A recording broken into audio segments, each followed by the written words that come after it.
A four-star general goes into a courtroom in handcuffs, but not before apologizing to the judge and admitting that it was his fault, not the Marines. The judge looked at the general, then the Marine, and said, "You both stand up." What had happened here was nothing short of unprecedented. But why would a four-star general put himself in such a compromising position? Let's find out. This all happened when a 23-year-old Marine sniper named Eddie Ray Roth went on trial in Texas for murdering 2 men while he was serving in Afghanistan.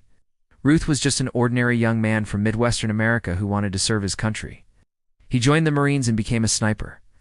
On February 2012, after serving several tours in combat, Roth was sent home. However, his time back in the States was cut short.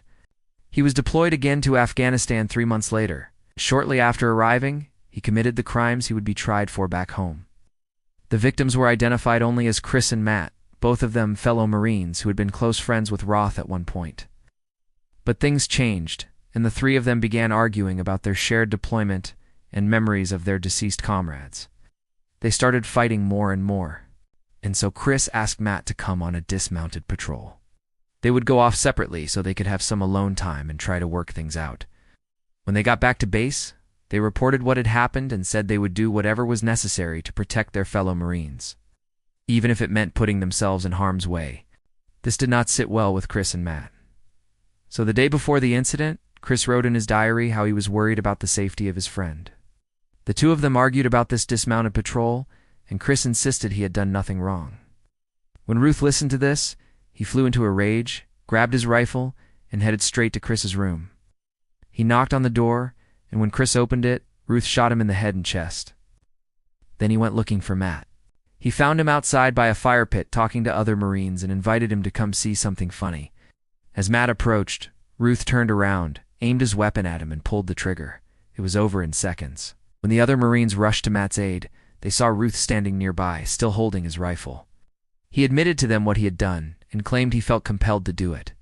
He was arrested immediately and sent back to the States. He stood trial for murder, but that was not the end of the story. His defense team argued that Ruth was insane at the time of the murders and therefore could not be held responsible for his actions. They pointed to his history of mental illness and the fact that he had been prescribed various drugs to help him cope with what he had seen in combat. The prosecution argued back that while Roth was definitely struggling, he knew right from wrong and chose to ignore it. After deliberating for 8 hours, the jury agreed. Roth was found guilty and sentenced to serve 110 years in prison without the possibility of parole. However, many people felt that this was not enough. There was even a movement to put him to death. The families of the victims also felt he deserved a harsher sentence, so they waited as Roth was led away in handcuffs, expecting him to be taken to death row, but instead, he disappeared. Where could he be? Were the Marines going to take revenge? Well, no, but something else was about to happen. A few weeks after the sentencing, Ruth was sitting in his jail cell trying to process what had happened. He could unbelieve that he had been found guilty and sentenced to spend the rest of his life in prison. Then suddenly the door opened and 2 guards walked in. Eddie Ray Ruth, one of them, said, "You are being summoned to appear in a courtroom." Ruth knew that this was probably to arrange for his transfer to death row. So he followed the guards without asking any questions. But as they approached the courtroom, one of the guards whispered to him, "I don't know what's going on. I've never seen anything like this." What was happening next? Ruth had no idea, but it would soon become very clear. As he entered the courtroom, he saw that there were more people inside than normal. All eyes were on him, and he could hear people whispering among themselves. Ruth sat down in the defendant's chair and waited for the hearing to begin. The judge entered and took his seat, and everyone stood up. Ruth was confused, but he stood up too. The judge then did something completely out of the ordinary. He beckoned for Ruth to come closer. "Mr. Ruth," he said, "I want to apologize to you and admit that I made a mistake." What was the judge talking about? Why was he apologizing? Before Ruth could respond, the judge continued. "It was my fault, not yours, that you ended up shooting those men. You were under a lot of stress, and I should have considered that when making my ruling." Just as Ruth was wondering what the judge was getting at, the door to the courtroom opened. A man in uniform walked in. At first, Ruth thought it was another guard, but as the man approached, he recognized him. It was the 4-star general who had been in charge of operations in Afghanistan at the time of the killings. The general stood before the court and said, "Your Honor, I am here to apologize to this Marine. It was my order that caused him to go on this mission. I take full responsibility for what happened. He was simply following my orders." Everyone in the courtroom was shocked. They had never heard a high-ranking official take blame for a Marine's actions. The judge nodded. "Thank you, General. I appreciate your honesty."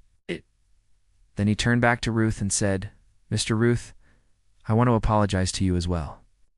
I will admit that you made a terrible mistake. But after hearing what the general just said, I realize now that it wasn't entirely your fault.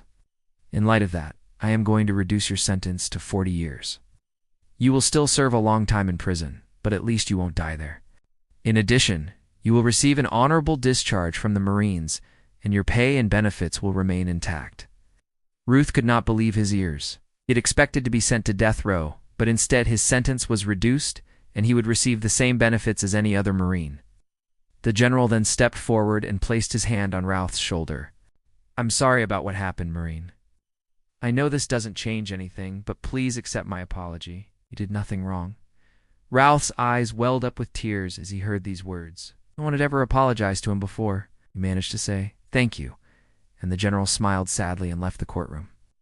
Everyone stared at Ruth for a moment. Then the judge said, "That will be all for today. Court is dismissed." Ruth stood up and walked out of the courtroom with his head held high. He was still guilty, but now he felt like a hero.